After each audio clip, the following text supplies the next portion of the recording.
Hey, this is Chris from the Guitar Training Camp, and today we're going to talk about dominant seventh chords. What do you play over top of them? What scales, arpeggios, what's going on? How do I sound good over top of them? Well, in this lesson, I'm going to show you some different tips and tricks on how to do that.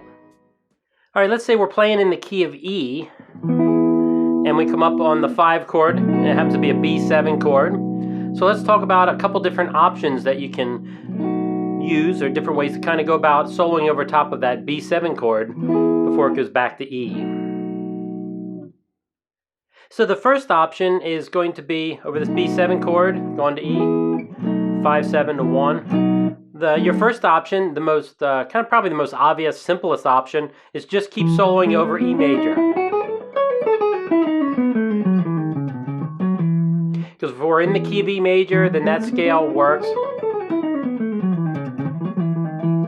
So just playing the E major scale, that's probably going to work. It probably won't sound as targeted as some other options, but it is a way, if you know the E major scale all over the neck, then you can just kind of play right over top of that chord, and it should sound okay. But so that is going to be our first option, and it's going to be to play the major scale of the key that you're in.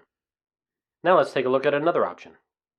The next option would be to play B mixolydian over top of this B7 chord. A B mixolydian scale goes 1, 2, 3, 4, 5, 6, flat 7, 1. If I wanted to go further, it'd be 1, 2, 3, 4, 5, 6, flat 7, 1. Coming back 1, flat 7, 6, 5, 4, 3, 2, 1.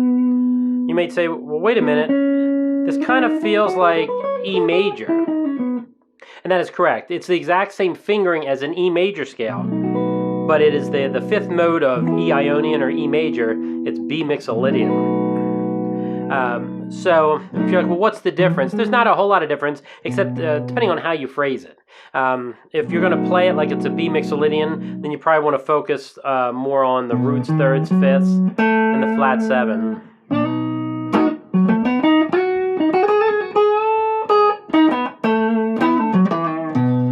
Then it sounds more like you're targeting, specifically the B7 chord instead of just playing E major. So the second option is going to be playing B mixolydian over top of that chord. Now let's go to the third option.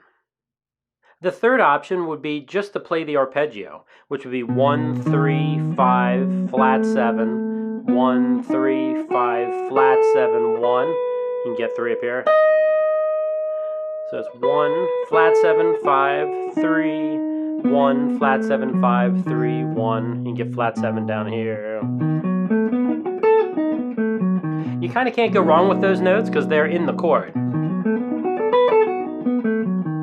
And if you only have a couple seconds to do something over top of that chord, then maybe just the arpeggio will work just fine. You can just target a note or two. And that's just enough to get you back to the when it resolves to the 1 chord.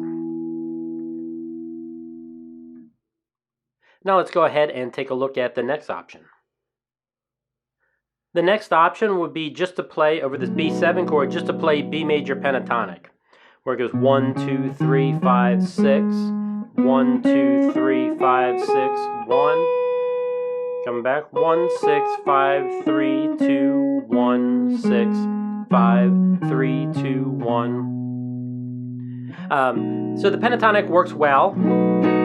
It's a safe thing to do. You're not going to get in too much trouble probably playing the pentatonic. The reason I like the pentatonic option is because what if we're in the key of E and you have an A7 chord? Because this is a non-diatonic chord. It's not going to resolve back to the root, so you can't just get away with, you can't just play mixolydian. You're going to end up playing some notes that aren't in E major.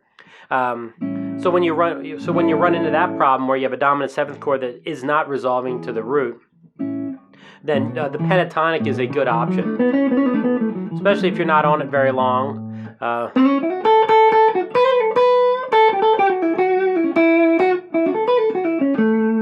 So the pentatonic is, it's really one of the first things I think of. I think of the arpeggio and the pentatonic, and then I usually kind of mix them together a little. So let me show you how I would mix those together. to get a really cool sound without having to do too much brain work. Okay, to me, to mix those two together, I think of how would I play the major pentatonic for that B major. It's a B7 chord, but I think of what's the B major pentatonic look like? And then I think, well, what is that missing out of the dominant seventh that really makes it sound like a B7 chord? It's the flat 7 in there.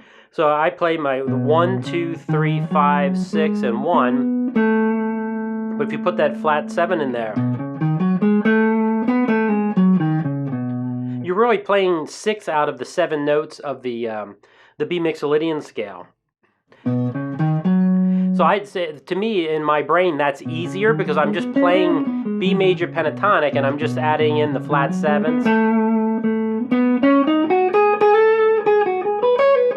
This would be a flat 7 here as well. So I'm going 1, 2, 3, 5, 6, flat 7, 1, 2, 3, 5, 6, flat 7, 1, 2. And in my brain, that makes it easier because now I'm just thinking, oh, I can play just B major pentatonic and then add in, I can just add in that flat 7 there whenever I want. And it's going to sound pretty good. It should work really well over top of the B7 chord. Now let's take a look at a different situation. What if we're playing in E minor and there's a B7 chord? A lot of times songwriters will use a dominant B7 dominant 7th chord to go back to the 1 chord, because if you play the B minor chord, which is the diatonic 5 chord, it doesn't lead very well back, your ear back to the 1 chord, E minor. So a lot of times they'll just put a dominant 7th chord in there because it just leads back to the 1 better. So let's go ahead and take a look at a couple different things that we could do over dominant 7th chord that's going back to the 1 minor chord. Alright, so the first thing I would do, my first option would be just play the E minor scale, which is 1, 2, flat 3, 4, 5, flat 6, flat 7, 1, 2, flat 3, 4, 5, flat 6, flat 7, 1.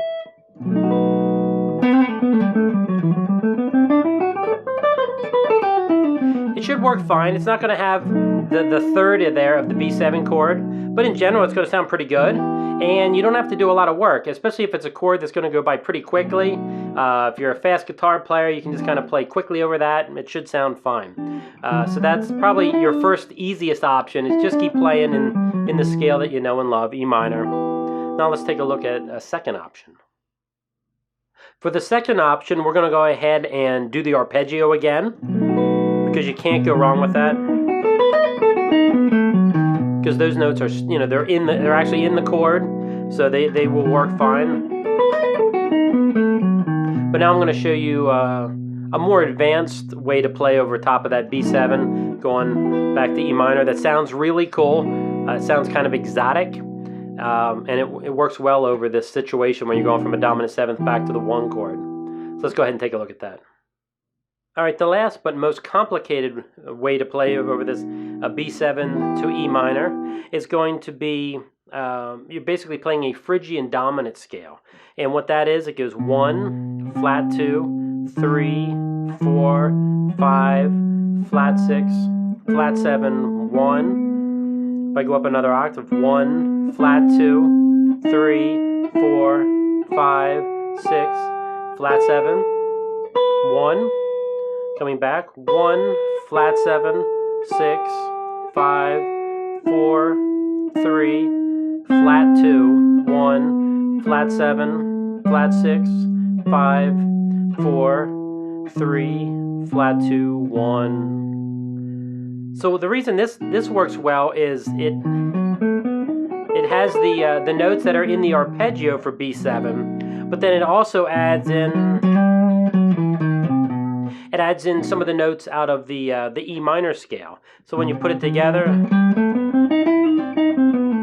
it's kind of the best of both worlds. It has some of the notes from E minor, and then it also has the B7 arpeggio. And that was E Phrygian dominant. That scale will also work really well. If you're playing something a little jazzier and maybe it's at a B7 flat 9 chord, resolving back to E minor, then That scale would work really well in that situation because it has that flat 2 in there, or flat 9.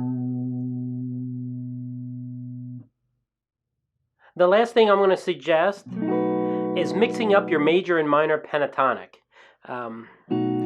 So you have your major pentatonic, then you have your minor pentatonic. So a really common bluesy trick is to go, which seems like just about everybody knows, but taking this flat 3 up to a 3 and then back to 1. So over top of that chord, you can get away with playing major pentatonic, and you want to spice it up a little, you can put in the minor pentatonic. Put in the flat 3, the flat 5 there, the blues note.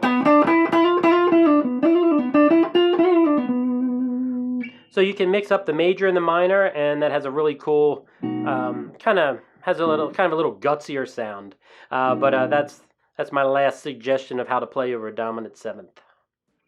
Thanks for taking the time to check out this lesson on dominant 7th chords and how to solo over top of them.